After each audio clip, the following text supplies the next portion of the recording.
Hi students, today let's discuss regarding ethical and legal aspects in critical care nursing. So first we can discuss regarding what are the ethical aspects in critical care nursing. In critical care nursing, the complex and technical nature of nursing function requires knowledge of values important to practice of nursing.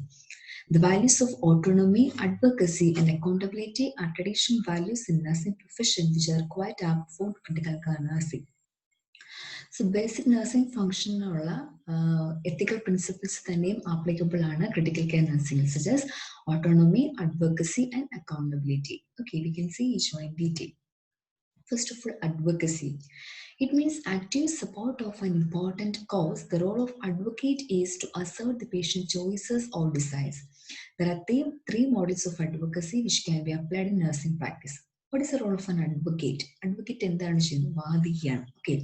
നമ്മൾക്ക് പേഷ്യന്റിന് വേണ്ടിയിട്ട് വാദിക്കാനായിട്ട് സാധിക്കണം. അതായത് അത് സാഹചര്യത്തിനനുസരിച്ച് patient റൈറ്റിന് against ആയിട്ട് എന്തെങ്കിലും activities നടക്കുന്നുണ്ടെങ്കിൽ we should raise a voice against that kind of malpractice. Okay, so അതിൽ മൂന്ന് models പറയുന്നുണ്ട്. That models include right protection model, value-based or decision model, respect for persons model. First of all, right protection model. The nurse is viewed as a defender of patients' rights against an impersonal and mechanical healthcare system which violates patients' rights. ഈ right protection model പറയുന്നത് ഇവിടെ പേഷ്യന്റിന് ഇവിടെ nursing role എന്നുള്ള ഒരു defender ആണ്. പേഷ്യന്റിനെ റൈറ്റിന് വേണ്ടിയിട്ട് പൊരുതുന്ന ഒരാളാണ് അല്ലെ. അപ്പൊ എന്തെങ്കിലും മാൽ പ്രാക്ടീസസ് നടക്കുവാണെങ്കിൽ അതിനെതിരെ ഇപ്പൊ ഹോസ്പിറ്റൽസിൽ എന്തെങ്കിലും പേഷ്യന്റ് അഗൻസ്റ്റ് ആയിട്ടൊരു കാര്യം നടക്കുവാണെങ്കിൽ the nurse should act as a defender of patients' rights. Then value-based decision model. It allows the nurse to play a role of helping the patient to discuss his needs and make choices that are most consistent with the patient's values. ഇവിടെ value based decision എന്ന് പറഞ്ഞാൽ പേഷ്യന്റിന്റെ വാല്യൂസിനനുസരിച്ചിട്ട് പേഷ്യന്റിന്റെ decision എടുക്കാൻ സാധിക്കുന്നു. അവിടെ നേഴ്സിന്റെ role എന്ന് പറഞ്ഞാൽ it's just a helping aspect മാത്രമേ ഉള്ളൂ. Okay, she or he just help the person or the patient to discuss his needs and make choices based on the patient's needs. Okay, values അനുസരിച്ച്. The nurse provides information to the patient, but she does not impose any value on the patient. അവിടെ പേഷ്യന്റിനെ adequate information കൊടുക്കുന്നു. എന്തൊക്കെ decisions എടുക്കണോ അതിന് വേണ്ടതായ information കൊടുക്കുന്നു. പക്ഷെ ഒരിക്കലും ഇവിടെ നേഴ്സ് പേഷ്യന്റിനെ നിർബന്ധിക്കത്തില്ല ഡിസിഷൻ എടുക്കാൻ വേണ്ടിയിട്ട്. But helps to explore all possibilities and then make a decision. Respect for persons model. The patient is viewed as an individual with dignity in this model, and the nurse keeps the basic human values of the patient in mind and acts to protect his human dignity, privacy and self-determined choices. Respect for persons എന്ന് പറയുന്നത് critical care നഴ്സിംഗിലൂടെ പേഷ്യന്റിനെ ഒരു human being ആയിട്ട് nurse consider ചെയ്യുന്നു.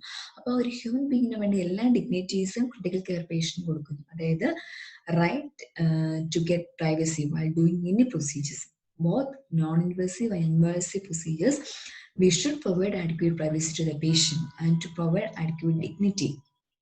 അതൊക്കെ critical care patient act ആവണം. Then autonomy. Autonomy, the term that is derived from the Greek word autos, which means self, and nomos, which means law or rule. The central idea of autonomy is self-rule. അതാണ് അതിന്റെ word meaning. It refers to ethics means the autonomic choices and autonomic actions of an individual. The broad principle of autonomy yields to many specific rules for healthcare providers. The best known of this rule is informed consent, which specify that we must obtain permission from the patient before doing any procedure. Autonomy എന്ന് പറയുന്നത് self rule ആണ്, സ്വയം എടുക്കാൻ പറ്റുന്ന ഒരു decision. Okay, അതിനൊരു വലിയൊരു example ആണ് ഇൻഫോംഡ് കൺസെന്റ് എന്ന് പറയുന്നത്. നമുക്ക് ഹോസ്പിറ്റൽസിൽ വളരെ ഫെമിലിയർ ആയിട്ടുള്ള ഒരു ഡിസിഷൻ ഫോമാണ് ഇൻഫോംഡ് കൺസെന്റ്.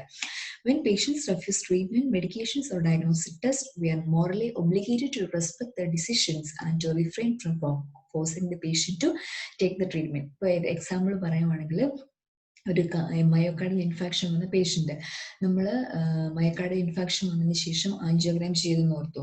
ആൻജിയോഗ്രാം ചെയ്തതിന് ശേഷം പേഷ്യന്റിന് കൊറോണറി ആർട്ടറീസിലെ ബ്ലോക്ക് കണ്ടു.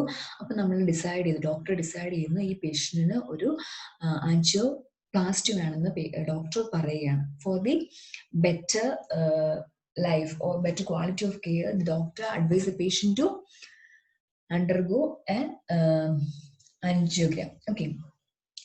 Angioplasty. പക്ഷെ പേഷ്യൻ്റ് പറയുകയാണ് അഫോർഡബിളി എനിക്ക് പറ്റില്ല, that cannot be affordable now. So I think that interventions cannot be performed. Okay എന്ന് പറഞ്ഞാൽ ഒരിക്കലും അത് അവരുടെ റൈറ്റ് ആണ് ടു റെഫ്യൂസ് ട്രീറ്റ്മെന്റ്. അവിടെ നമുക്ക് ഒരിക്കലും കമ്പൽ ചെയ്ത പേഷ്യന്റിനെ ട്രീറ്റ്മെന്റിന് വേണ്ടി നിർബന്ധിക്കാൻ പറ്റത്തില്ല. Is an example. Then ethical issues in critical acute care. So advanced directives. Okay, advanced directives. It refers to any document that is enacted by an individual before becoming ill, specifying one's wishes regarding treatment. ഒരു വ്യക്തി അയാളുടെ ജീവിച്ചിരിക്കുമ്പോൾ തന്നെ അല്ലെങ്കിൽ അയാൾക്ക് രോഗം വരുന്നതിന് മുമ്പ് തന്നെ എങ്ങനെയായിരിക്കണം അയാൾ ക്രിട്ടിക്കലി ഇല്ലാകുമ്പോൾ ട്രീറ്റ് ചെയ്യേണ്ടത്, അതിനെ പറ്റിയിട്ട് അയാളുടെ ഒരു വിഷസ് എഴുതി വെക്കുന്ന ആ ഒരു ഡോക്യുമെന്റിനെയാണ് നമ്മൾ അഡ്വാൻസ് ഡയറക്റ്റീവ്സ് എന്ന് പറയുന്നത്. അതിന് രണ്ട് ഫോം ഉണ്ട്, രണ്ട് ആസ്പെക്ട് ഉണ്ട്. First is living will and power of attorney. Living will എന്ന് പറയുന്നത് it will take effect only when the patient is terminally ill and is unable to voice or where wishes. ഒരു വ്യക്തി ജീവിച്ചിരുന്നപ്പോൾ തന്നെ അവർ എന്തായിരിക്കണം, അവരുടെ ക്രിട്ടിക്കലി ഇൽനെസ് പീരീഡിൽ അവരെ എങ്ങനെ ട്രീറ്റ് ചെയ്യണം എന്ന് എഴുതി വെച്ചിട്ടുണ്ടായിരിക്കും. അത് ആക്റ്റീവ് ആവുന്നത് അവർ ക്രിട്ടിക്കലി ഇല്ല എന്ന സമയത്ത്, അല്ലെങ്കിൽ അവർ സ്വന്തമായിട്ട് ഡിസിഷൻസ് എടുക്കാൻ പറ്റാത്ത സമയത്ത് നമ്മൾ ലിവിംഗ് വില്ല് കൺസിഡർ ചെയ്യും. Okay, that will direct that no sustaining treatment is to be administered. ഇപ്പോൾ അവർ പറയുകയാണെങ്കിൽ വെന്റിലേറ്റർ പോലെയുള്ള മെഷീൻ്റെ സപ്പോർട്ടിൽ എൻ്റെ ജീവൻ നിലനിർത്തുക എന്ന് പറഞ്ഞാൽ that should be taken as a patient's will also. Okay, durable power of attorney for healthcare എന്ന് പറഞ്ഞാൽ it is more broad and flexible than living will. It goes into effect only when the individual has lost decision making capacity. It is helpful in seeking any life supportive treatment. ഇവിടെ എന്ന് പറഞ്ഞാൽ patient critically എല്ലാകുമ്പോൾ തന്നെ നമ്മൾക്ക് ഈ living വില്ല് consider ചെയ്യും. പക്ഷെ ഇവിടെ പേഷ്യന്റിന് ഡിസിഷൻ എടുക്കാൻ പറ്റാത്ത ഒരു സാഹചര്യത്തിലേക്ക് എത്തുമ്പോൾ മാത്രമേ നമുക്ക് ഡ്യൂറബിൾ പവർ ഓഫ് അറ്റോർണി എടുക്കുള്ളൂ. When comparing with the living wills, durable power of attorney is more broad and flexible. Then accountability. It refers to being answerable to what is being done. എന്ത് നമ്മൾ ചെയ്യുന്നു അതിന് നമ്മൾ answerable ആവും, അല്ലെങ്കിൽ ഉത്തരം പറയണം. Whatever you perform in a patient's body, you should be answerable for that. Okay, it is value related to the social responsibilities of nursing and to the moral and legal requirements of nursing practice. So നമ്മൾ എന്ത് ചെയ്താലും അപ്പം അതിൻ്റെ ഒരു benefit എന്താന്ന് പറഞ്ഞാൽ നമ്മൾ അങ്ങനെ ആൻസർ പറയണമെന്നുണ്ടെങ്കിൽ നമ്മൾ ചെയ്യുന്ന കാര്യം പെർഫെക്റ്റ് ആയിരിക്കും. ഓക്കെ, അല്ലെങ്കിൽ നമ്മൾ ചെയ്യുന്ന ഒരു കാര്യം തെറ്റാണെങ്കിൽ ഒരിക്കലും നമ്മൾക്ക് മറ്റൊരാൾക്ക് ആൻസർ കൊടുക്കാനായിട്ട് പറ്റത്തില്ല. ട്രൂത്ത് ആയിട്ട് നമുക്ക് അല്ലെങ്കിൽ ട്രൂത്ത്ഫുൾ ആൻസേഴ്സ് നമുക്ക് കൊടുക്കാൻ പറ്റില്ല. So it is A kind of legal requirement. Futile therapy or ethical controversies. Futility means useless interventions അല്ലെ, നമുക്ക് ഉപയോഗം അല്ലെങ്കിൽ ബെനിഫിറ്റ് ഇല്ലാത്ത കുറച്ച് ഇന്റർവെൻഷൻസിനാണ് നമ്മൾ ഫ്യൂട്ടൈൽ തെറാപ്പി എന്ന് പറയുന്നത്. Situations where questions of futility arise in the critical care settings are. Critical കെയറിലും നമുക്ക് ഇങ്ങനത്തെ ചില സമയത്ത് ഈ യൂസ്ലെസ് ഇന്റർവെൻഷൻസ് ചെയ്യേണ്ടതായിട്ട് വരും. ആ സാഹചര്യങ്ങളാണ് പറയുന്നത്. Balance of treatment outweighing the benefit. ചിലപ്പം ബെനിഫിറ്റിനേക്കാളും കൂടുതൽ ട്രീറ്റ്മെന്റിന്റെ ബർഡൻ കൂടുന്ന സാഹചര്യം. Undesirable quality of life. അതായത് എന്ത് ട്രീറ്റ്മെന്റ് കൊടുത്താലും പേഷ്യന്റിന് മുന്നോട്ടൊരു ബെറ്റർ ലൈഫ് കിട്ടത്തില്ല, ക്വാളിറ്റി ഓഫ് കെയർ കിട്ടത്തില്ല. Death is imminent. മുൻപിൽ മരണമുണ്ട്, പക്ഷെ നമ്മൾ എങ്ങനെ നോക്കിയെന്ന് പറഞ്ഞാൽ പേഷ്യന്റിനെ രക്ഷിക്കാൻ പറ്റത്തില്ല. Patient of significant other refuses or demands life saving treatment. അവര് റിഫ്യൂസ് ചെയ്യുവാണ്, ഓക്കെ, അല്ലെങ്കിൽ ഇനി ട്രീറ്റ്മെന്റ് വേണ്ട എന്നുള്ളത്. Effectiveness of treatment is questions. ഈ കൊടുക്കുന്ന ട്രീറ്റ്മെന്റ് അവർക്ക് എഫക്റ്റീവ് ആവുന്നുണ്ടോ ഇല്ലയോ അത് ഒരു ക്വസ്റ്റ്യനിൽ വരുവാണെന്നുണ്ടെങ്കിൽ നമുക്ക് ഫ്യൂട്ടൈൽ തെറാപ്പി ക്വസ്റ്റ്യൻ ചെയ്യുന്ന അല്ലെങ്കിൽ ഫ്യൂട്ടൈൽ തെറാപ്പിയെ ക്വസ്റ്റ്യൻ ചെയ്യുന്ന കുറച്ച് സിറ്റുവേഷൻസ് ആണ് പറഞ്ഞത്. ഓക്കെ,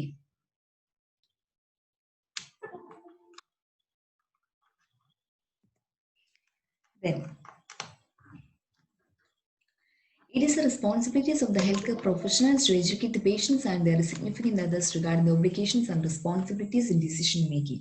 So ചില സാഹചര്യത്തിൽ അവർക്ക് ഒരു പർട്ടിക്കുലർ ഡിസിഷൻ എടുക്കാൻ സാധിക്കാത്തതുകൊണ്ടായിരിക്കും അവർക്ക് ഇങ്ങനെ ഈ ഇന്റർവെൻഷൻസ് ഒക്കെ മുന്നോട്ട് കൊണ്ടുപോകണം വേണ്ടെന്ന് അറിയാൻ മേലാത്തത്. So as a nurse we should provide proper education to the patients relatives to take a wise decision. Okay, then withholding and withdrawing treatment. Decisions to forge life sustaining treatment have major consequence.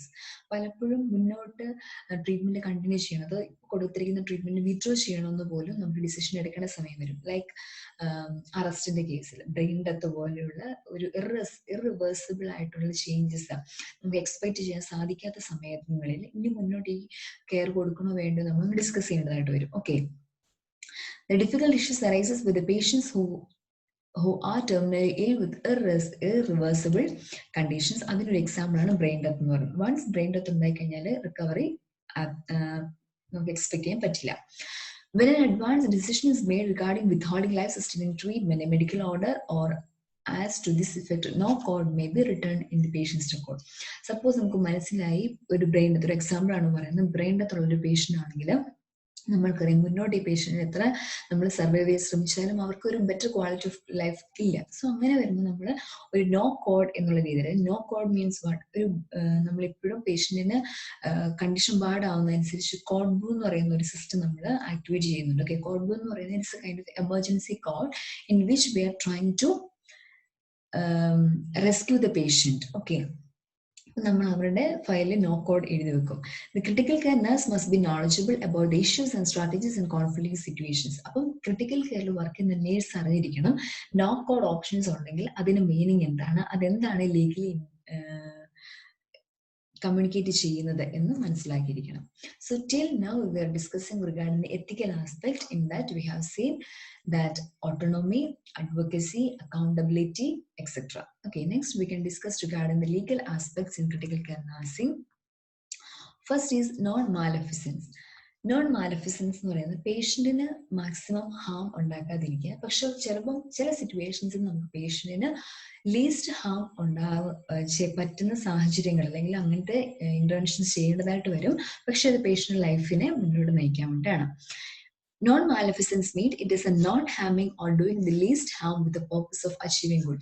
Maximum നമ്മൾ പേഷ്യന്റിന് ബുദ്ധിമുട്ടുണ്ടാക്കാത്ത രീതിയിലുള്ള പ്രവർത്തികൾ അല്ലെങ്കിൽ interventions ചെയ്യും. ഇനി അതും പറ്റുന്നില്ല, പേഷ്യന്റിന്റെ quality of ലൈഫിന് വേണ്ടിയിട്ട് മാത്രം നമുക്ക് ചിലപ്പം ലീസ്റ്റ് ഹാർംഫുൾ ആയിട്ടുള്ള പ്രൊസീജിയർ ചെയ്യാൻ പറ്റും. എക്സാമ്പിൾ ആണ് ആംപ്യൂട്ടേഷൻ. ഗാംഗ്രീൻ വരുന്ന ഒരു പേഷ്യന്റ് അല്ലെങ്കിൽ കംപ്ലീറ്റ് അവരുടെ ഇപ്പോൾ ഒരു ലെഗ് കംപ്ലീറ്റ് ഗാംഗ്രീൻ വന്ന് ഇൻഫെക്ഷൻ ആയിട്ടുണ്ടെങ്കിൽ അവിടെ ആംബ്യൂട്ടേഷൻ മാത്രമേ നടക്കുള്ളൂ. പക്ഷെ നമുക്കറിയാം ആംബ്യൂട്ടേറ്റ് ചെയ്താലുള്ള പിന്നീടുള്ള ആ പേഷ്യന്റിന്റെ ലൈഫ് എങ്ങനെയായിരിക്കുന്നുള്ളൂ. പക്ഷെ നമുക്ക് ഗാംഗ്രീൻ എന്ന് പറയുന്ന ഒരു കണ്ടീഷൻ ഓവർകം ചെയ്യണമെന്നുണ്ടെങ്കിൽ തീർച്ചയായിട്ടും ആംബ്യൂട്ടേഷൻ ചെയ്തേ പറ്റുള്ളൂ. ആ സാഹചര്യത്തിൽ ആംബ്യൂട്ടേഷൻ എന്ന് പറയുന്നത് ഒരു ലീസ്റ്റ് ഹാർംഫുൾ പ്രൊസീജിയർ ആയിട്ട് മാറുന്നു. Okay, that is an example. It is important for each nurse to examine and evaluate a situation to determine if harm is being done. അപ്പോൾ നമ്മളുടെ റോൾ എന്താണ്, നേഴ്സിന്റെ റോൾ എന്താണ്, നമ്മൾ ഇവാലുവേറ്റ് ചെയ്യണം, അസസ് ചെയ്യണം situations maximum. Next is standing orders. These are policies made by the hospital management in relation to administration of medications, treatment procedures without the written medical orders at the time of emergency. Standing order എന്ന് പറയുന്നത് ഒരു emergency സിറ്റുവേഷനിൽ നമുക്കൊരു return order ഇല്ലെങ്കിൽ പോലും സ്റ്റാഫ്മാർക്ക് ചില decisions എടുക്കാൻ പറ്റും. സോ അതിനെയാണ് സ്റ്റാൻഡിംഗ് ഓർഡർ എന്ന് പറയുന്നത്. Okay, every critical care unit should have it made and available for nurses, thereby the nurses are protected and patients are ensured safe care. ഒരു എക്സാമ്പിൾ പറയുകയാണെങ്കിൽ ഓരോ ഹോസ്പിറ്റൽസിനും ഓരോ രീതിയിലുള്ള സ്റ്റാൻഡിംഗ് ഓർഡേഴ്സ് ആയിരിക്കും. ഓക്കെ, അവരുടെ ഹോസ്പിറ്റൽ പോളിസീസ് അനുസരിച്ചിട്ടായിരിക്കും അവർ develop ചെയ്യുന്നത്. ഇനി ഇപ്പം പറയുവാണ്, ഒരു എക്സാമ്പിൾ പറയാം, ബ്രാഡികാർഡിയയിലുള്ള ഒരു പേഷ്യന്റ്. ഓക്കെ, നമ്മൾ ലാസ്റ്റ് സെഷനിൽ നമ്മൾ ബ്രാഡികാർഡിയയുടെ മാനേജ്മെന്റ് പറഞ്ഞിരുന്നു. Okay, so one of the drugs which is use to given in case of bradycardia is atropine. Okay, bradycardia എന്ന് പറയുന്നത് ഒരു എമർജൻസി സിറ്റുവേഷൻ ആണ്. അത് പ്രോപ്പറായിട്ട് മാനേജ് ചെയ്തില്ലെങ്കിൽ പേഷ്യന്റ് കോംപ്ലിക്കേഷൻസിലേക്ക് പോകും. So once patient is showing a heart rate below the 50 beats per minute, നമ്മൾ ആ സമയത്ത് അട്രോപ്പിൻ കൊടുക്കാന്നുണ്ട്. ഓക്കെ, അട്രോപ്പിൻ കൊടുക്കാന്ന് പറയുന്നത് അത് ചില ഐസിയുസിലെ സ്റ്റാൻഡിംഗ് ഓർഡേഴ്സ് ആണ്. അവിടെ ആ സമയത്ത് നമ്മൾ ഡോക്ടർ വന്നു റിട്ടേൺ ഓർഡർ എഴുതി തന്നു, അതിനുള്ള സമയം നമുക്ക് അവിടെ ഇല്ല. So we can't waste or we can't lose the valuable time in caring such a kind of or in treating such a kind of emergency. We will be administering atropine in case of severe bradycardia. അതൊരു standing order ആണ്, ഒരു example ആണ്. ഇനി patient saturation drop ആവുന്നു, അല്ലെങ്കിൽ patient നമുക്ക് oxygen start ചെയ്യാം, അവിടെ ഡോക്ടർ വന്നു റിട്ടേൺ ഓർഡർ എഴുതിയിട്ട് നമ്മൾ ഓക്സിജൻ സ്റ്റാർട്ട് ചെയ്തിട്ടുണ്ടെങ്കിൽ തീർച്ചയായിട്ടും നമുക്ക് പേഷ്യന്റിനെ സേവ് ചെയ്യാൻ പറ്റത്തില്ല. So these are some of the examples of standing orders. Actually return order ഇല്ല, പക്ഷെ നമുക്ക് ക്യാരി ഔട്ട് ചെയ്യാം. അതിൻ്റെ ഒരു ബെനിഫിറ്റ് എന്താണെന്ന് വെച്ചാൽ ഇപ്പോൾ അട്രോപ്പി നമ്മൾ കൊടുത്തു, ആർക്കും അവിടെ ക്വസ്റ്റ്യൻ ചെയ്യാറായിട്ടില്ല, നിങ്ങൾ എന്തുകൊണ്ട് അട്രോപ്പി കൊടുത്തു, അപ്പം നമുക്ക് പറയാം സ്റ്റാൻഡിങ് ഓർഡേഴ്സ് ഉണ്ട്, that's why I have given this atropine. Okay, അത് നമ്മളെ ലീഗലി പ്രൊട്ടക്ട് ചെയ്യുന്നു. Medical legal cases, all patients admitted after accidents, suicide attempts, burns and assaults are medical legal cases. പ്രത്യേകിച്ച് നമ്മൾ ക്രിട്ടിക്കൽ കെയറിൽ ട്രീറ്റ് ചെയ്യാൻ പറ്റുന്ന ഒരുപാട് കേസസ് എന്ന് പറയുന്നത് ഒന്ന് ആക്സിഡന്റ് ആയിട്ട് വരും. പ്രത്യേകിച്ച് ട്രോമ ഐസിയിൽ വരുന്ന പേഷ്യൻസ് എല്ലാം ആക്സിഡന്റ് കേസസ് ആയിരിക്കും. അല്ലെങ്കിൽ സൂയിസൈഡ് അറ്റംപ്റ്റ്സ് ആയിട്ട് പേഷ്യൻസ് വരാറുണ്ട്. Burns and assaults medical legal cases ആണ്. We should be notified the police through proper channel. ഇങ്ങനത്തെ കേസസ് അല്ലെങ്കിൽ ഈ രീതിയിലാണ് നമുക്ക് അഡ്മിഷൻ വരുന്നതെങ്കിൽ we should inform the police department. If such patient die, body is handed over only after police clearance is obtained. This is also applicable in case of discharge of medical legal case. ഇനി suppose നമ്മളുടെ critical care യൂണിറ്റിൽ വെച്ച് തന്നെ ഈ രീതിയിൽ admission വന്ന patient death ആയിട്ടുണ്ടെങ്കിൽ ആ പേഷ്യന്റ് ബോഡി നമുക്ക് ബൈസ്റ്റാൻഡേഴ്സിന് ഹാൻഡ് ഓവർ ചെയ്യുന്നത് പോലീസ് ക്ലിയറൻസ് കിട്ടിയതിന് ശേഷം മാത്രമായിരിക്കും. ഓക്കെ, ഇനി ഇൻ കേസ് അവരിപ്പോൾ സൂയിസൈഡ് അറ്റംപ്റ്റ് ആയിട്ട് വന്നു, അവർ റിക്കവറായി അവർ ലൈഫിലേക്ക് തിരിച്ചെത്തി, തീർച്ചയായിട്ടും അവരുടെ ട്രീറ്റ്മെന്റ് കഴിഞ്ഞ ശേഷം വീട്ടിലേക്ക് വിടുവാണെങ്കിൽ പോലും we should inform the police department. കാരണം ഇനി ഫർദർ ഫോളോ അപ്പ് ഉണ്ടെങ്കിൽ പോലീസിനെ അറിയിച്ചിട്ട് വേണം നമ്മൾ ചെയ്യാനുണ്ട്. Valuables in critical care unit. Patients who are admitted to the ICU with gold, cash or expensive like mobile phones and valuable items are at risk of losing them. If that responsible relative is available, it can be handed over to that person immediately. ചില സമയത്ത് പേഷ്യന്റിന് ICU admission വരുന്നത് unexpected admissions വരാറുണ്ട്. ഇപ്പം ഒരു example പറഞ്ഞു, മയക്കാടിലെ infarction. Okay, ഒരിക്കലും മയക്കാടിലെ infarction pre plan admission അല്ല, അത് എമർജൻസി അഡ്മിഷൻ ആണ്. ചിലപ്പം പേഷ്യന്റ് ബെഡിലൂടെ നമ്മൾ ഷിഫ്റ്റ് ചെയ്യുന്ന സമയത്ത് പേഷ്യന്റ് അറസ്റ്റ് പോവാം, പേഷ്യന്റ് അൺകോൺഷ്യസ് ആയി പോവാം. ആ സമയത്തായിരിക്കും പേഷ്യന്റിന്റെ കയ്യിൽ ചെയിൻ ഉണ്ടായിരിക്കും, മാല ഉണ്ടായിരിക്കും, അല്ലെങ്കിൽ പേഷ്യന്റ് പോക്കറ്റ് ക്യാഷ് കാണും, അവരുടെ മൊബൈൽ ഫോൺസ് കാണും, ഇതൊക്കെ പേഷ്യന്റെ കയ്യിൽ കാണും. ആ സാഹചര്യം നമുക്ക് ഇത് പേഷ്യന്റ് കൊടുക്കാൻ പറ്റത്തില്ല. അപ്പം അവരുടെ റിലയബിൾ ആയിട്ടുള്ള റിലേറ്റീവ്സ് ആണെങ്കിൽ, നമുക്ക് അവരുടെ ഫസ്റ്റ് റിലേഷൻസ് ആണെങ്കിൽ ഉറപ്പ് വരുത്തിയിട്ടുണ്ടെങ്കിൽ we can handle that valuables to that particular person. Okay, ഇനി അവരങ്ങനെ ഇല്ല എന്നുണ്ടെങ്കിൽ, അല്ലെങ്കിൽ ഇപ്പൊ പേഷ്യന്റിന് നമ്മൾ വേറെ ആരെങ്കിലും വഴി, ഇപ്പം ഒരു ക്രിട്ടിക്കൽ ഇവന്റ് കണ്ടു മറ്റാരെങ്കിലും വഴി ഹോസ്പിറ്റലിൽ എത്തിച്ചിട്ടുണ്ടെങ്കിൽ നമുക്ക് ഒരിക്കലും ഇത് അവർക്ക് ഹാൻഡ് ഓവർ ചെയ്യാൻ പറ്റില്ല. Okay, a list of articles in duplicate is made sign by the person receiving and witnessing. നമ്മൾ ലിസ്റ്റ് ഉണ്ടാക്കും, അവരുടെ വാല്യുബിൾസ് നമ്മൾ ലിസ്റ്റ് ഉണ്ടാക്കിയിട്ട് വിറ്റ്നസ് ചെയ്യുന്ന ആൾ മുതൽ സൈൻ ചെയ്യും. 2 പേര് കൂടി ചേർന്നിട്ടായിരിക്കും ആർട്ടിക്കിൾസ് ലിസ്റ്റ് എടുക്കുന്നത്. ഇപ്പം ചെയിൻ ആണെങ്കിൽ യെല്ലോ കളർ ചെയിൻ എത്ര നമ്പറാണ് നമ്മൾ എണ്ണി എഴുതി വെക്കും. Okay, thereafter the articles with the list are kept in safe custody until it is handed over to the next of kin of the patient or patient himself when he becomes ill. ഒന്നുകിൽ അവർക്ക് once പേഷ്യന്റിന്റെ relatives ആരെങ്കിലും നമുക്ക് trust വർത്തി റിലേഷൻഷിപ്പിൽ ഉണ്ടെന്ന് തോന്നിയിട്ടുള്ള ആൾക്കാർക്കാണെങ്കിൽ hand over ചെയ്യാം, അല്ലെന്നുണ്ടെങ്കിൽ പേഷ്യന്റിന്റെ condition okay ആകുമ്പോൾ വേണമെങ്കിൽ കൊടുക്കാം. Informed consent that we have already discussed in the previous slide. It is an operative permit form which is signed by the patient and witness. Okay, informed consent എന്ന് പറയുന്നത് operative permit form ആണ്. It is a medical legal requirement. The nurse should ensure that the patient competent and responsible adult relative of patient signs the consent form of the hospital. അപ്പം ഇത് informed consent എന്ന് പറയുന്നത് ഒരു form മാത്രമല്ല, ഇപ്പോഴും nurse ഉറപ്പിക്കുവാണ് patient അല്ലെങ്കിൽ adult ആയിട്ടുള്ള ഒരു ഡിസിഷൻ എടുക്കാൻ പറ്റുന്ന ഒരു വ്യക്തി തീർച്ചയായിട്ടും വായിച്ചതിന് ശേഷമാണ് കൺസെന്റ് തന്നെന്ന് എല്ലാ നേഴ്സും ഉറപ്പുവരുത്തണം. കാരണം purposes of informed consent എന്ന് പറയുന്നത് to ensure that the patient understand the nature of treatment including the potential complications. Informed consent sign ചെയ്ത് നമ്മളിലോട്ട് കിട്ടുമ്പോൾ അതിന് ഒത്തിരി മീനിങ്ങുകളുണ്ട്. ഒന്നെന്ന് പറഞ്ഞാൽ പേഷ്യന്റ് നന്നായിട്ട് മനസ്സിലായി എന്താണ് അവർക്ക് ചെയ്യാൻ പോകുന്നത്, അതിന്റെ കോംപ്ലിക്കേഷൻസ് കൂടെ മനസ്സിലായി. Very very important. പലയിടത്തും ഒരിക്കലും നമ്മൾ കോംപ്ലിക്കേഷൻസ് എക്സ്പ്ലെയിൻ ചെയ്യാറില്ല. We are only focusing on the benefits of such procedures. Okay, അങ്ങനെയല്ല നമ്മൾ ചെയ്യുന്നത്, കോംപ്ലിക്കേഷൻസ് കൂടെ നമ്മൾ പറഞ്ഞിട്ട് വേണം. അങ്ങനെ പറഞ്ഞിട്ടും പേഷ്യന്റ് വിളിങ് ആണെങ്കിൽ മാത്രം നമ്മൾ ആ ഇന്റർവെൻഷനിലേക്ക് പേഷ്യന്റിനെ എത്തിച്ചാൽ മതി. Okay, to indicate that the patient decision was made without pressure. Informed consent sign ചെയ്ത് കിട്ടിയിട്ടുണ്ടെങ്കിൽ അതിന്റെ അർത്ഥം പേഷ്യന്റ് നമ്മൾ ഒരു പ്രഷറൈസ് ചെയ്ത് അല്ലെങ്കിൽ ഫോഴ്സ് ചെയ്യാതെയാണ് പേഷ്യന്റ് സൈൻ തന്നിരിക്കുന്നത്.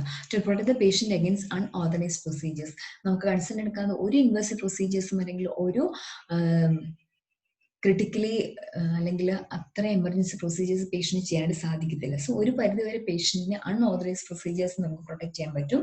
To protect the hospital staff and hospital against legal action by a patient who claims that an unauthorized procedure was performed. In case ഇനി ഹോസ്പിറ്റലിനെതിരെ അല്ലെങ്കിൽ സ്റ്റാഫിനെതിരെ പേഷ്യന്റ് ക്ലെയിം ചെയ്യാൻ നോക്കും, ഇവര് അനാവശ്യമായിട്ട് എന്റെ ശരീരത്തിൽ അല്ലെങ്കിൽ ഇന്ന കാര്യങ്ങൾ ചെയ്തു അല്ലെങ്കിൽ എന്നെ അങ്ങനെ എന്തെങ്കിലും അവർ ഹോസ്പിറ്റലിൽ നിന്നിട്ട് പറയുവാണെങ്കിൽ നമുക്ക് ഈ ലീഗൽ ഡോക്യുമെന്റ് ആയ ഇൻഫോംഡ് കൺസെന്റ് കാണിക്കാം, അതിന്റെ സൈൻ കാണിക്കാം, ഓൾറെഡി നിങ്ങളോട് എക്സ്പ്ലെയിൻ ചെയ്തതായിരുന്നു. അപ്പം അതൊരു രീതിയിൽ ഹോസ്പിറ്റലിനെ സപ്പോർട്ട് ചെയ്യുന്ന ഒരു ലീഗൽ ഡോക്യുമെന്റ് ആവുന്നു.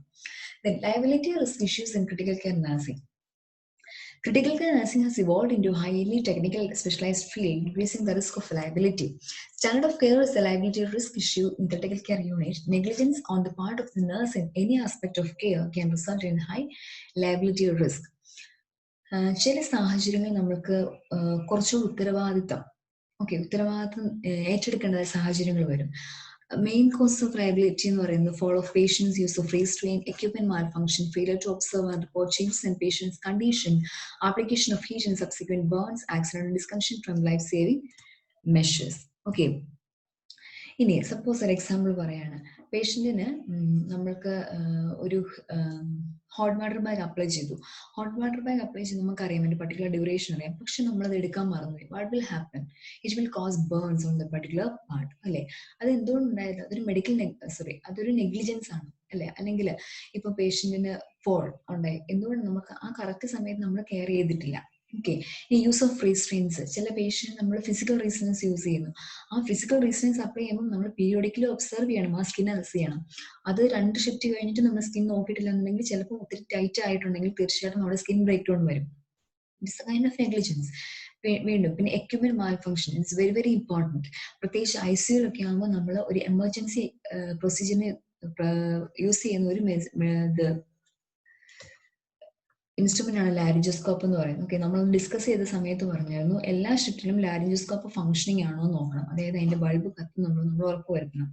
ഇനി പല ഇൻസിഡൻസ് ഉണ്ടായിട്ടുണ്ട്. ചിലപ്പോൾ ക്രിട്ടിക്കൽ കെയർ യൂണിറ്റിൽ പേഷ്യന്റ് അറസ്റ്റ് പോകുന്ന സമയത്ത് ലാരിഞ്ചോസ്കോപ്പ് വർക്ക് ചെയ്യുന്നില്ല അല്ലെങ്കിൽ ലൈറ്റ് കത്തുന്നില്ല, അവിടെ വീണ്ടും ടൈം ഡിലേ ആവുകയാണ്. ഓക്കെ, അങ്ങനെ ടൈം പോകുന്നതനുസരിച്ച് പേഷ്യന്റ് ഇൻറ്റുബേറ്റ് ചെയ്യാൻ ലേറ്റ് ആകുന്നു. അങ്ങനെ ഇൻറ്റുബേറ്റ് ചെയ്യാൻ ലേറ്റ് ആകുന്നതനുസരിച്ച് പേഷ്യന്റിനെ ബ്രെയിൻ ഡെത്ത് അല്ലെങ്കിൽ അങ്ങനത്തെ എന്തെങ്കിലും കോംപ്ലിക്കേഷൻസിലേക്ക് പോകും. So it's a typical case of negligence. Okay, അതുപോലെ പേഷ്യന്റിന് accident disconnect from the life saving machines, ET tube, അതിന്റെ ട്യൂബിന് കണക്ഷൻ വിട്ട് കിടക്കുന്നു മെക്കാനിക്കൽ വെന്റിലേറ്ററിന്. അതെങ്ങനെ സംഭവിക്കുന്നു? തീർച്ചയായിട്ടും നഴ്സ് കെയർ ചെയ്യാത്തതുകൊണ്ടാണ്. ഓക്കെ, അപ്പം ലയബിലിറ്റി റിസ്ക് കൂടുന്നത് ഒരു ഷിഫ്റ്റിൽ തന്നെ നമുക്ക് എക്സ്പീരിയൻസ്ഡ് ഉള്ള സ്റ്റാഫിന്റെ നമ്പർ കുറയുമ്പോൾ ചിലപ്പോൾ ലയബിലിറ്റി റിസ്ക് വരും.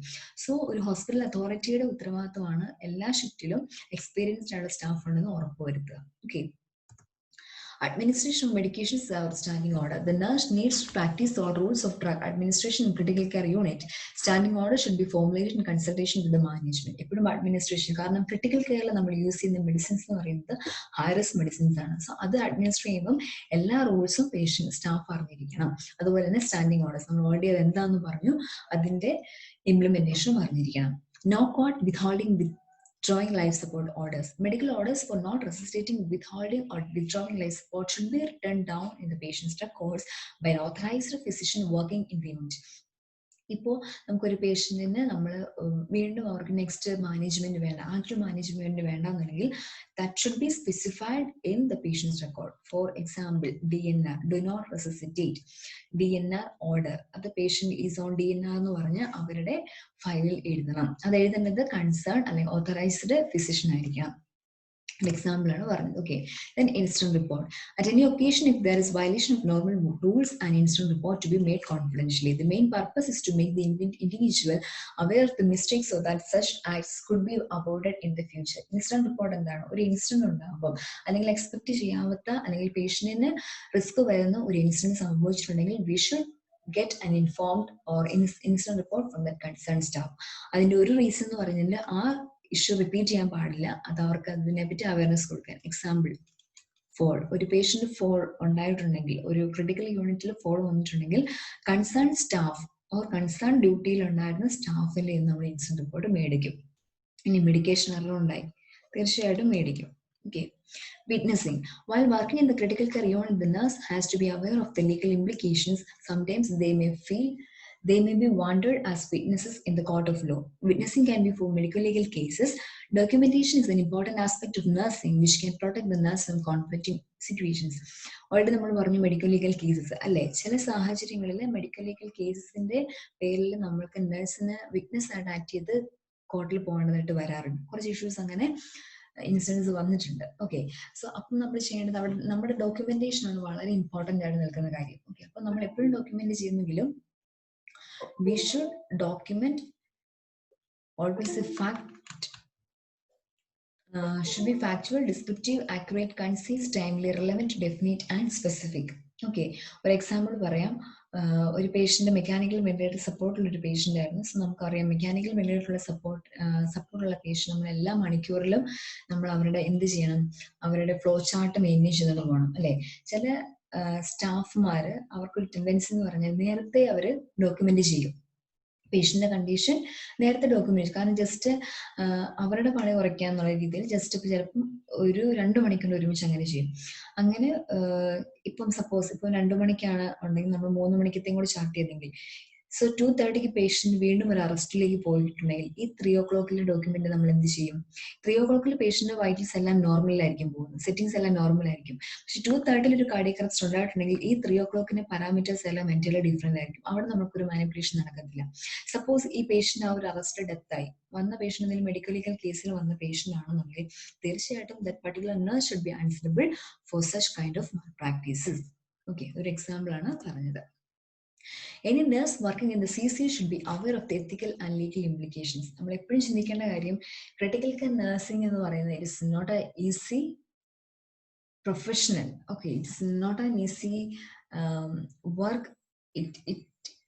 It's a full of responsibilities. Okay, so the nurse should know the elements of negligence, process of handling medical legal cases and witnessing. She should consider the rights of the patient as a human being. Ethical legal aspect discuss ചെയ്തിട്ട് വേണം, അല്ലെങ്കിൽ അത് അറിഞ്ഞിട്ട് വേണം ഒരു critical care nurse work ചെയ്യാൻ. ഇനി നമുക്കൊരു 2 ചെറിയ ടോപ്പിക്കുകൾ ഡിസ്കസ് ചെയ്യാം. Intensive care records and communication with the patient and family. Intensive care records, അതായത് നമ്മൾ ICUസിൽ യൂസ് ചെയ്യുന്ന റെക്കോർഡ്സിനെ പറ്റിയാണ് പറയുന്നത്. ഇപ്പം നമ്മൾ ലീഗൽ ഡോക്യുമെന്റ് ഡിസ്കസ് ചെയ്തപ്പോഴേ നമുക്ക് മനസ്സിലായി ഡോക്യുമെന്റേഷൻ എന്തുമാത്രം ഇമ്പോർട്ടന്റ് ആണെന്ന് അല്ലെ. An effective health record shows the extent of the health problems, needs and other factors that affect individuals, their ability to provide care and what the family believes. What has been done and what to be done now also can be written in the records. Records എന്ന് പറഞ്ഞാൽ it's a form of communication between the persons in the department, and it is a form of communication between the inter-department as well as intra-department personnel. Okay, what are the purposes of records? It provides healthcare members with documentation of the services that have been rendered and supply essential data. എന്തെല്ലാം care patient കൊടുത്തു അത് മനസ്സിലാക്കാൻ നമുക്ക് records use ചെയ്യാം. Records are tools of communication between health workers and family and other department personnel. ഇപ്പം അത് നമുക്ക് വേറൊരു ഡിപ്പാർട്ട്മെന്റിലേക്കും നമുക്ക് കമ്മ്യൂണിക്കേറ്റ് ചെയ്യും. ഇപ്പൊ പേഷ്യന്റ് സ്കാനിങ്ങിന് വല്ലതും വിടുന്നു, അല്ലെങ്കിൽ പേഷ്യന്റിന് ഒരു കൺസൾട്ടേഷൻ വിടുന്നു. ആ കൺസൾട്ടേഷൻ ഡോക്ടേഴ്സ് വരുമ്പോൾ അതിനകത്ത് ഡോക്യുമെന്റ് ചെയ്ത കാര്യങ്ങളിൽ നിന്നാണ് അവർക്ക് കൂടുതൽ കാര്യങ്ങൾ മനസ്സിലാവും. Okay, to provide the practitioner with data required for the application of professional services for the improvements of families health. Adequate ആയിട്ട് ഡേറ്റ പ്രൊവൈഡ് ചെയ്യുക, എന്തെല്ലാം സർവീസസ് ആണ് കൊടുക്കാൻ പറ്റുന്നതിനെ പറ്റി. Effective health records shows health problems in the family and other factors that affect health. നല്ലൊരു health record ആണെങ്കിൽ തീർച്ചയായിട്ടും അതിനകത്ത് ഫാമിലിയുടെ പ്രോബ്ലംസ് കൂടെ കാണും. അതുകൊണ്ടാണ് നമ്മൾ ഹിസ്റ്ററി കണക്ട് ചെയ്യുന്ന സമയത്ത് ഫാമിലിയിലുള്ള പ്രോബ്ലംസ് ഉണ്ടെന്ന് ചോദിക്കുന്നത്. Like diabetes mellitus, epilepsy, hypertension, ഇങ്ങനത്തെ ഫാമിലി ഹിസ്റ്ററീസും പേഷ്യന്റ് ഉണ്ടോ എന്ന് നമ്മൾ ഡിസ്കസ് ചെയ്യാറുണ്ട്. Record indicates plan for future. എങ്ങനെയാണ് ഫ്യൂച്ചറിലേക്ക് പ്ലാൻ ചെയ്യേണ്ടത് അതിന് നമുക്ക് റെക്കോർഡ്സ് യൂസ് ചെയ്യാം. It provides baseline data to estimate the long time changes related to the services. There are certain principles that you should follow while writing the records. First, nurse should develop their own method of expressions and form in record writing. ഒരിക്കലും ഒരു copy paste ആയിരിക്കരുത്. പല ഹോസ്പിറ്റൽസിലും അല്ലെ പലയിടത്തും നമ്മൾ കാണുന്ന ഒരു പ്രവണത എന്ന് പറയുന്നത് നേരത്തെ എന്താണോ എഴുതിയിരിക്കുന്നത് അതേ രീതിയിൽ തന്നെ നമ്മൾ ചെയ്യും. പക്ഷെ അങ്ങനെയല്ല, നമ്മുടെ സമയത്ത് പേഷ്യന്റ് എന്താണോ കണ്ടത് that should be written. Okay, it should be written clearly, appropriately and legibly. വായിക്കാൻ പറ്റുന്ന രീതിയിൽ നമ്മൾ റെക്കോർഡിംഗ് ചെയ്യുക, ക്ലിയർ ആയിട്ട് ചെയ്യുക, അപ്രോപ്രിയേറ്റ് ആയിട്ട് ചെയ്യുക. Record should contain facts about based on observation, conversation and action. നമ്മൾ കിട്ടുന്നത് മാത്രം എഴുതുക. ചില സമയത്ത് യൂറിനറി ഔട്ട്പുട്ട്, ഓക്കെ, ചില ഹോസ്പിറ്റലിൽ ചില സ്റ്റാഫ്മാരുടെ പ്രവണതയാണ് എപ്പോഴും 25 ml യൂറിനറി ഔട്ട്പുട്ടിനെ കഴിഞ്ഞ് കുറവാണ് ഔട്ട്പുട്ട് എങ്കിൽ കുറച്ച് ഇന്റർവെൻഷൻസ് കൂടുതൽ വരും. സോ അവരെന്ത് ചെയ്യും, ഏകദേശം ഒരു ആവറേജ് 25 എഴുതി വെക്കും. ഓക്കെ, സോ അത് ഫാക്റ്റ് ആയിരിക്കണമെന്നില്ല, അതൊരിക്കലും ശരിക്കും ഒരു പേഷ്യന്റിനെ ചീറ്റ് ചെയ്യാണ്. ഓക്കെ, അങ്ങനെ ചെയ്യാൻ പാടില്ല. അവരെന്താണ് കിട്ടിയ ഒബ്സർവേഷൻ അതിനനുസരിച്ച് എഴുതുക. അതുപോലെ തന്നെ BP, വൈറ്റൽ സൈൻസ്, കിട്ടുന്ന കാര്യങ്ങൾ മാത്രം എഴുതി വെക്കുക. Select relevant factors and the recording should complete and uniform. നമ്മൾ ചെയ്യുന്ന കാര്യം കംപ്ലീറ്റ് ആയിട്ട് തന്നെ ചെയ്യും, ഇൻകംപ്ലീറ്റ് ആക്കരുത്. കാരണം ഇതൊക്കെ മെഡിക്കൽ ലീഗൽ ഡോക്യുമെന്റ്സ് ആയിട്ട് പോകുന്നതാണ്. So everything you should return in the file should be completed. Okay. Records are valuable legal documents, so it should be handled carefully. എപ്പോഴും നമ്മൾ ചിന്തിക്കണം, നമ്മളെ കിട്ടുന്ന ഓരോ ഡോക്യുമെന്റ്സ്, നമ്മൾ ഇടുന്ന ഓരോ സൈനും നമ്മൾ ആൻസറബിൾ ആയിരിക്കണം. ഓക്കെ, ആ ഒരു കെയർഫുൾ ആയിരിക്കണം നമ്മൾ ചെയ്യുന്ന കാര്യങ്ങൾ. Record systems are essential for efficiency and uniformity of services. ഇപ്പം എല്ലായിടത്തും ഒരേ രീതിയിലുള്ള റെക്കോർഡിംഗ് ആണെങ്കിൽ, സിസ്റ്റം ആണെങ്കിൽ, എല്ലാ ഡിപ്പാർട്ട്മെന്റ്സിലാണെങ്കിലും സെയിം പാറ്റേണിലായിരിക്കും കെയർ വരുന്നത്. Okay. Record should provide for specific periodic summary to determine progress and to make future plans. ആ ഒരു റെക്കോർഡിംഗ് കാണുമ്പോൾ പറയും പേഷ്യന്റെ ഗ്രോത്ത് ഓഫ് റിക്കവറി പോസിറ്റീവ് ആയിട്ടാണോ നെഗറ്റീവ് ആയിട്ടാണോ. Record should be return immediately after interview. നമ്മൾ പേഷ്യനോട് ചോദിക്കും, ഇപ്പൊ പേഷ്യന്റ് കോൺഷ്യസ് ആൻഡ് ഓറിയന്റഡ് ആണെങ്കിൽ ചോദിക്കുന്നതിനനുസരിച്ച് നമ്മൾ എഴുതി പോവുക. വീണ്ടും പിന്നത്തേക്ക് വെച്ച് കഴിഞ്ഞാൽ ഫാമിലിയുടെ ഹിസ്റ്ററി എടുക്കുവാണെങ്കിൽ പറയുന്ന കാര്യങ്ങൾ അപ്പം നോട്ട് ചെയ്യുക. വീണ്ടും നമ്മൾ പിന്നീട് നോട്ട് ചെയ്യാൻ വേണ്ടി വന്ന പല റിലവൻറ്റ് കാര്യങ്ങൾ നമ്മൾ വിട്ടുപോകും. Records R confidential documents. ഒരിക്കലും അൺനെസസറി ആയിട്ട് ബൈസ്റ്റാൻഡേഴ്സിന്റെ കയ്യിൽ റെക്കോർഡിംഗ് കൊടുക്കാൻ പാടില്ല. അല്ലെന്നുണ്ടെങ്കിൽ നമുക്ക് പെർമിഷൻ കിട്ടിയിരിക്കണം, അല്ലെങ്കിൽ ഈ വരുന്നയാള് അല്ലെങ്കിൽ പ്രത്യേകിച്ച് എന്തെങ്കിലും പേഷ്യന്റ് ട്രീറ്റ് ചെയ്യുന്ന കൺസേൺ ഡോക്ടേഴ്സിന്റെ പെർമിഷൻ ആണെങ്കിൽ മാത്രം ഡോക്യുമെന്റ്സിലെ കാര്യങ്ങൾ ഓക്കെ അങ്ങനെ റെലവെന്റ് ആയിട്ട് കോൺഫിഡൻഷ്യൽ ആയ കാര്യം ഡിസ്കസ് ചെയ്യാൻ പാടുള്ളൂ. അല്ലെങ്കിൽ ഒരിക്കലും പേഷ്യന്റിന്റെ ഡോക്യുമെന്റ്സ് അനാവശ്യമായിട്ട് പുറത്തുനിന്നുള്ള ഒരാൾക്ക് കൊടുക്കാൻ പാടില്ല. Uses of records. എന്തിനൊക്കെയാണ് റെക്കോർഡ്സ് യൂസ് ചെയ്യുന്നത്? Records provide basic facts for services. It shows the health condition as it as a patient and family accepted. അത് പേഷ്യന്റിന്റെ കണ്ടീഷനെ പറ്റിയുള്ള ഒരു റെക്കോർഡിംഗ് ആണ്. It is a base for analyzing needs in terms of what has been done, what is being done, what is to be done, and the goals towards which measures to be directed. അതിനെ base ചെയ്തിട്ട്, അതായത് ഇതുവരെയുള്ള പേഷ്യന്റിന്റെ condition base ചെയ്തിട്ട് നമുക്ക് next എന്ത് ചെയ്യാൻ പറ്റും, കാര്യങ്ങൾ, അതായത് നെക്സ്റ്റ് ലെവലിലേക്ക് എങ്ങനെയാണ് കെയർ കൊടുക്കേണ്ടത് തീരുമാനിക്കാനായിട്ട് പറ്റും. It is a base for short and long term plan. ഒരു ഷോർട്ട് ടേം ലെവലിൽ എങ്ങനെയാണ്, ലോങ് ടേം ലെവലിൽ എങ്ങനെയാണ് പ്ലാൻ ചെയ്യുന്നത് പറ്റും. Prevents duplication of services and helps follow up services effectively. It is to evaluate the care and teaching which she has given. ഒരു നഴ്സിന്റെ care അവരെ എന്തുമാത്രം ഇവാലുവേറ്റ് ചെയ്യുന്നു on the base of the recordings. അവിടെ നിന്ന് അവർ ചെയ്യുന്ന കാര്യങ്ങൾ പലരും കാണാറില്ല, പക്ഷെ അവർ ചെയ്ത ഡോക്യുമെന്റേഷൻ ആയിരിക്കും ചിലപ്പോൾ ഇമ്പോർട്ടന്റ് ആയിട്ട് നിൽക്കുന്നത്. It helps the nurse to organise the work in an orderly way and to make an effective use of time. Proper ഒരു ഓർഗനൈസ്ഡ് ആയിട്ടുള്ള കാര്യങ്ങളാണ് നമ്മൾ ചെയ്യുന്നതെങ്കിൽ തീർച്ചയായിട്ടും നമ്മൾ ചെയ്യുന്ന കെയറും എഫക്റ്റീവ് ആകും. It serves as a guide to professional growth. It enables the nurse to judge the quality and quantity of work done. അവരുടെ റെക്കോർഡിംഗ് അല്ലെ ഡോക്യുമെന്റേഷൻ കാണുമ്പോൾ അറിയാം how effectively they are doing the work അല്ലെ. ഇപ്പോഴും NABH പോലുള്ള accredited ഹോസ്പിറ്റൽസിലെ documentation വളരെ importance കൊടുക്കാറുണ്ട്. Okay, അതൊരു tertiary level of quality care ആണെങ്കിൽ പോലും അവരുടെ ഡോക്യുമെന്റേഷൻ ഈക്വൽ ഇമ്പോർട്ടൻസ് ആണ്. Records helps them to become aware of and to recognize their health needs. A record can be used as a teaching tool. It serves as a guide for the diagnosis, treatment, and evaluation of services. It indicates progress. എപ്പോഴും ഒരു patient progress അറിയണമെങ്കിൽ recording നോക്കിയാൽ മതി. Can be used in research purpose too. The record helps identify families needing service and those prepared to accept help. Commonly നമ്മൾ ICU റെക്കോർഡ്സിൽ കാണുന്ന admission chart, patient വരുന്ന സമയത്ത് നമ്മൾ റെഡിയാക്കുന്ന അഡ്മിഷൻ ചാർട്ട്, നേഴ്സസ് റെക്കോർഡ്, അത് എല്ലാ ഷിഫ്റ്റിലും നേഴ്സ് ഫില്ല് ചെയ്യേണ്ട ഫോമാണ്. Medication chart അതുപോലെ തന്നെ IO ചാർട്ട്. കാരണം ഇപ്പോഴും ICU പേഷ്യൻസിന് intake and output chart record ചെയ്യണം എവറി അവർലി. ഡോക്ടേഴ്സ് ഓർഡർ, എല്ലാ ദിവസവും ഡോക്ടേഴ്സ് ഓർഡർ നമ്മൾ ചേഞ്ച് ചെയ്തിരിക്കണം, അല്ലെങ്കിൽ അത് റിന്യൂ ചെയ്ത് അപ്ഡേറ്റ് ചെയ്തിരിക്കണം. ഫിസിയോതെറാപ്പി, പേഷ്യന്റ് ഇപ്പം ഫിസിയോതെറാപ്പി ചെയ്യുന്നുണ്ടെങ്കിൽ തീർച്ചയായിട്ടും ഫിസിയോതെറാപ്പി അതിന്റെ ഇംപ്രൂവ്മെന്റ് മെൻഷൻ ചെയ്യണം. അതുപോലെ റെസ്പിറേറ്ററി തെറാപ്പി ആണെങ്കിലും ഇൻവെസീവ് ലൈൻ ചാർട്ട്. ഇപ്പൊ ICUവിൽ മെയിൻ ആയിട്ടുള്ളത് ET ട്യൂബ് കാണും, ഇൻഡ്വെല്ലിംഗ് കത്തീറ്റേഴ്സ് കാണും. അപ്പം ആ കത്തീറ്റർ കെയർ ചാർട്ട്. നമുക്കൊരു ഫോം ഉണ്ട്, ഹോസ്പിറ്റൽ ഹൈ ഫോം എന്ന് പറയും. ഹോസ്പിറ്റൽ അക്വയർഡ് ഇൻഫെക്ഷൻസിനെ പ്രിവെന്റ് ചെയ്യാൻ നമുക്കൊരു ഫോം മെയിൻറ്റെയിൻ ചെയ്യണം. ചില ഹോസ്പിറ്റൽസിലുണ്ട്, സോ അതിന് കുറെ ക്രൈറ്റീരിയാസ് ഉണ്ട്. അതുപോലെ മില്ലിയനിലുള്ള പേഷ്യൻസിനാണെങ്കിലും അങ്ങനത്തെ ഫോം നമ്മൾ ഫിൽ ചെയ്യണം. So this is A picture of ഒരു ICU ചാർട്ടാണ്. ഇതിനകത്ത് നിങ്ങൾക്ക് കാണാം ഇവിടെ വൈറ്റൽ പാരാമീറ്റേഴ്സ്. ഓക്കെ, ഇവിടെ വൈറ്റൽ പാരാമീറ്റേഴ്സ് ആണ്. ഇപ്പം ഓരോ ദിവസത്തെയാണ് ഉദ്ദേശിക്കുന്നത്. ഓക്കെ, ഫസ്റ്റ് ദിവസത്തെ അഡ്മിഷൻ 0 ആണെങ്കിൽ നെക്സ്റ്റ് ICU അഡ്മിഷൻ 1 ആയിട്ട് കൊടുക്കുന്നു. 0, 1, 2. ഓക്കെ, അപ്പം ഇതുണ്ട്, അവരുടെ ആ ഗ്രോത്ത് മനസ്സിലാക്കാൻ പറ്റും. ഇവിടെ പേഷ്യന്റിന്റെ വൈറ്റൽസ് മാർക്ക് ചെയ്യുന്നു, ഇവിടെ പേഷ്യന്റിന്റെ BP മാർക്ക് ചെയ്യുന്നു, then അവരുടെ height, weight, then diet required എങ്ങനെയാണ്, കാലറി റിക്വയർമെന്റ്, അങ്ങനത്തെ കാര്യങ്ങൾ. പിന്നെ ട്രാൻസ്മിഷൻസ് എന്തെങ്കിലും ഉണ്ടെങ്കിൽ അപ്പം ഏകദേശം നിങ്ങൾക്ക് ഇത് കണ്ടറിയാം എങ്ങനെയാണ് ഫ്ലൂയിഡിൻ്റെ എങ്ങനെയാണ് ഔട്ട്പുട്ട് എങ്ങനെയാണ്, ആ ഒരു ജസ്റ്റ് പീസ് ഓഫ് പേപ്പറിൽ നമുക്ക് കിട്ടുന്ന ഇൻഫർമേഷൻസ് വളരെ വലുതാണ്. ഓക്കെ, ഇനി എന്തൊക്കെ കാര്യങ്ങളാണ് നമ്മൾ ഡോക്യുമെന്റ് ചെയ്യുന്നത്? First of all general condition അല്ലേ, അവരുടെ ഇംപ്രൂവ്മെന്റ് ഉണ്ടോ, ഡിറ്റീരിയേഷൻ ആണോ, റെസ്പിറേഷൻ ബ്രീത്തിങ് പാറ്റേൺ, ഇപ്പൊ വെന്റിലേറ്റർ സപ്പോർട്ട് ആണെങ്കിൽ അതിന്റെ measurements, airway clearance special assessment, intubate ചെയ്ത പേഷ്യൻസിൽ എന്തെങ്കിലും ചെയ്തിട്ടുണ്ടെങ്കിൽ, heart sounds, neurological response like GCS scale നമ്മൾ സ്കോർ ചെയ്യാറുണ്ട്.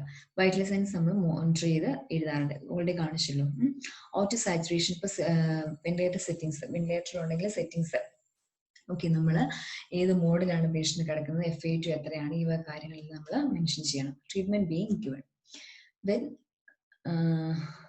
drugs being administered, IV, intermittent, bolus or infusions, intake and output chart, ഇൻടേക്കിനകത്ത് IV fluids, എമോഡൻ type, plasma expanders, nasogastric feed പോകുന്നുണ്ടെങ്കിൽ അങ്ങനെ, പിയറിന്റെ എലിമെന്റേഷൻ ലൈക്ക് TPN പോലുള്ള മെഡിസിൻസ് ഡ്രഗ്സ് പോകുന്നുണ്ടെങ്കിൽ, അല്ലെങ്കിൽ ഫ്ലൂയിഡ്സ് സപ്ലിമെന്റ്സ് കൊടുക്കുന്നുണ്ടെങ്കിൽ അങ്ങനെ, ഔട്ട്പുട്ട് ആണെങ്കിൽ യൂറിനറി ഔട്ട്പുട്ട്, ഡ്രെയിൻ ഉണ്ടെങ്കിൽ അതിന്റെ amount, elimination, patient bowel open ആയോ ഇല്ല, അങ്ങനെ ബ്ലഡ് ട്രാൻസ്ഫ്യൂഷൻ ഉണ്ടെങ്കിൽ എത്ര യൂണിറ്റ് കൊടുത്തു, ഇൻവെസ്റ്റിഗേഷൻസ്, സ്പെഷ്യൽ ഇൻവെസ്റ്റിഗേഷൻസ് എന്തെങ്കിലും ചെയ്തിട്ടുണ്ടോ, like sodium, potassium, ട്രോപ്പൈ etcetera, occurrence of life threatening and interventions, എന്തെങ്കിലും ലൈഫ് ത്രെട്ടനിങ് ഇൻഡിപെൻഡൻസ് നടന്നു, അറസ്റ്റിലേക്ക് പേഷ്യന്റ് പോയോ, അപ്പൊ ഇത് മാനേജ്മെന്റ് എന്തൊക്കെയാണ്, ഈ കാര്യങ്ങൾ നമ്മൾ മെൻഷൻ ചെയ്യണം. Each day the individual competency record is changed but these are file for the further. ഓരോ ദിവസവും അവരുടെ ICU റെക്കോർഡ് നമ്മൾ മാറ്റും. ഓക്കെ, ഇപ്പം ഫ്ലോ ചാർട്ട് ആണെങ്കിൽ ഒരു ദിവസത്തേക്ക് മാറ്റി രണ്ടാമത്തെ ദിവസത്തേക്ക് പുതിയ ചാർട്ട് എടുക്കുന്നത്, പക്ഷെ ആ നേരത്തെ ചാർട്ട് നമ്മൾ മാറ്റി വെക്കും, കാരണം അത് ഒരുമിച്ചിട്ടാണ് പേഷ്യന്റ് ഇപ്പോൾ വാർഡിലേക്ക് ഷിഫ്റ്റ് ചെയ്യുവാണെങ്കിൽ ഈ ICU ചാർട്ട് നമുക്ക് ആവശ്യമാണ് പേഷ്യന്റിനോട് പേഷ്യന്റ് ഇംപ്രൂവ്മെന്റ് പറയാനായിട്ട്. Okay, next is communication with patient and family. Communication between physicians and patients and their families is consistently identified as the most important and least accomplished factor in the quality of care. ഒത്തിരി important ആയിട്ടുള്ള ഒരു aspect ആണ് communication എന്ന് പറയുന്നത്. Okay, family members are conventionally recognised as surrogate decision makers because they are presumed to know the patient's preferences. Family എന്ന് പറയുന്നത് ഒരു basic unit ആണ് അല്ലേ, അതിൽ ഏതൊരു വ്യക്തിക്കും അസുഖം വന്നാൽ അത് മൊത്തം എൻറ്റയർ ഫാമിലിനെ അഫക്ട് ചെയ്യും. പ്രത്യേകിച്ച് ഒരു ക്രിട്ടിക്കൽ കെയർ അല്ലെങ്കിൽ ക്രിട്ടിക്കലി ഇല്ലാവുന്ന പേഷ്യൻ്റ് എന്ന് പറയുന്നത് ഒരു ക്രൈസിസിലേക്ക് ഫാമിലി പോകും. അപ്പം അവരെ മാക്സിമം സപ്പോർട്ട് ചെയ്യേണ്ടതെന്ന് പറയുന്നത് ഹെൽത്ത് കെയർ വർക്കേഴ്സിന് റെസ്പോൺസിബിലിറ്റി ആയിട്ട് മാറുന്നുണ്ട്. Okay, specific needs of family members of critically ill patients, നമ്മൾ അറിഞ്ഞിരിക്കണം എന്തൊക്കെയാണ് അവരുടെ നീഡ്സ് എന്നുള്ളത്. Okay, first of all information concerning patient's prognosis and treatment. അവര് ആഗ്രഹിക്കുന്നുണ്ട് പേഷ്യന്റിന്റെ കണ്ടീഷൻ അറിയാൻ, അല്ലെങ്കിൽ പേഷ്യന്റിനെ പറ്റിയുള്ള ഇൻഫർമേഷൻസ് കിട്ടാൻ ബൈസ്റ്റാൻഡേഴ്സ് എപ്പോഴും ആഗ്രഹിക്കുന്നുണ്ട്. Okay, being sure that the patient is receiving the best possible care and treatment. അവർക്ക് നല്ല രീതിയിലുള്ള ട്രീറ്റ്മെന്റ് ആണോ ഇപ്പൊ കിട്ടിക്കൊണ്ടിരിക്കുന്നത്, അതിനെ പറ്റി അറിയാനും റൈറ്റ്സ് ഉണ്ട്, അല്ലെങ്കിൽ അവർക്ക് അത് ആവശ്യമാണ്. Opportunity to visit the patient frequently. ഒരു പക്ഷേ എല്ലാ ICU സ്റ്റാഫ്മാരും ഫേസ് ചെയ്യുന്ന ഒരു പ്രോബ്ലമാണ്. എപ്പം പുറത്തോട്ട് വിസിറ്റിംഗ് ഏരിയയിലോട്ട് പോയാലും ആദ്യം ചോദിക്കുന്നത് എപ്പോൾ കാണാൻ പറ്റും, വിസിറ്റിംഗ് ടൈം ആയിരിക്കും അവർ ആദ്യം ചോദിക്കുന്ന ഒരു ക്വസ്റ്റ്യൻ എന്ന് പറയുന്നത്. സോ അത് അവരുടെ ഓപ്പർച്യൂണിറ്റി, അവർ എപ്പോഴും പേഷ്യന്റ് കാണാനായിട്ട് ആഗ്രഹിക്കുന്നുണ്ട്.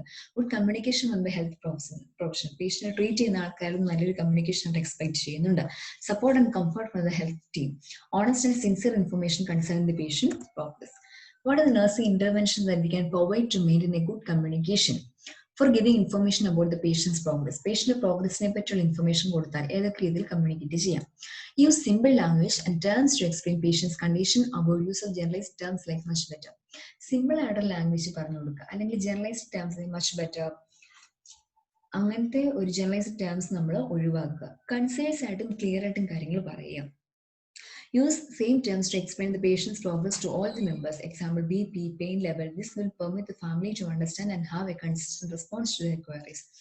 ചിലപ്പം രാവിലെ വന്ന ബൈസ്റ്റാൻഡേഴ്സിനോട് നമ്മൾ BP റേഞ്ച് പറഞ്ഞു, വീണ്ടും വന്നപ്പോൾ വേറെ രീതിയിൽ പറയുന്നു, അല്ലെങ്കിൽ കുറച്ച് ടെക്നിക്കൽ ടേംസ് യൂസ് ചെയ്യുന്നു, അതൊരിക്കലും അവർക്ക് അണ്ടർസ്റ്റാൻഡ് ചെയ്യണമെന്ന് നിർബന്ധമില്ല. സോ നമ്മൾ സെയിം ടേംസിൽ തന്നെ വേണം യൂസ് ചെയ്ത് പറയാനായിട്ട്. Be kind, patient, polite and sincere. നമുക്കറിയാം ICU കിടക്കുന്ന പേഷ്യന്റിന്റെ ബൈസ്റ്റാൻഡേഴ്സ് എന്ന് പറയുന്നത് ചിലപ്പോൾ അവർ ഇറിറ്റേറ്റഡ് ആയിരിക്കും, അല്ലെങ്കിൽ അവർ അജിറ്റേറ്റഡ് ആയിരിക്കും, അല്ലെങ്കിൽ ചിലപ്പോൾ അഗ്രസീവ് ആയിരിക്കും. അതൊരു മനഃപൂർവ്വം ആ റിയാക്ഷനിലേക്ക് എത്തുന്നതല്ല, പക്ഷെ ആ ഒരു ക്രൈസിസിൽ വരുമ്പം അവരുടെ ഒരു മെത്തേഡ് ഓഫ് എക്സ്പ്രഷൻ ആണ് അങ്ങനെ വരുന്നത്. അപ്പൊ നമ്മൾ ഒപ്പോസ് ചെയ്ത് സംസാരിച്ച് അവിടെ വലിയൊരു ഇഷ്യൂയിലേക്ക് പോകും. So we should be kind, patient and polite. Information on the outcome of the ailment. Be realistic. If the patient's progress is poor, consider relatives' coping mechanism and spend adequate time with relatives and clarify their doubts. നമ്മൾ എപ്പോഴും real ആയിട്ടുള്ള കാര്യങ്ങൾ പറയുക. Suppose patient നമുക്കൊരു improvement കിട്ടുന്നില്ല എന്നുണ്ടെങ്കിൽ അത് അവരെ ഹേർട്ട് ചെയ്യാത്ത രീതിയിൽ, പക്ഷേ മൂടി വെക്കാത്ത രീതിയിലും പറയണം. അവർക്ക് അടിക്കും. കാരണം ഇപ്പം ഇതുവരെയും കുഴപ്പമില്ലെന്ന് പറഞ്ഞ് ലാസ്റ്റ് പേഷ്യന്റ് നമ്മൾ പറയാൻ പോകുന്നത് ഹോസ്പിറ്റലിലേക്ക് പോയി അല്ലെങ്കിൽ പേഷ്യന്റ് ഡെത്ത് എന്നുള്ളതാണ്. അതൊരിക്കലും അവരെ സംബന്ധിച്ച് അക്സെപ്റ്റ് ചെയ്യാൻ പറ്റത്തില്ല. അതേസമയം നമ്മൾ നേരത്തെ ഒരു സൂചന കൊടുക്കണം.